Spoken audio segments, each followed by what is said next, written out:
నమస్తే SR7 టీవీకి స్వాగతం. నా పేరు శబానా. అక్రమంగా తరలిస్తున్న టేకు కలప వాహనం పట్టివేత.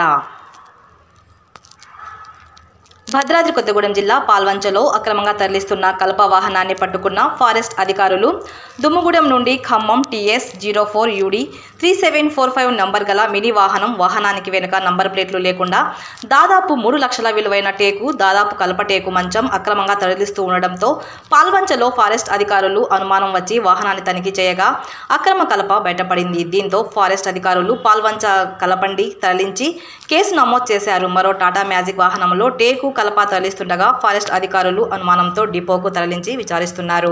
Reporting SR7 TV news, Telangana state incharge.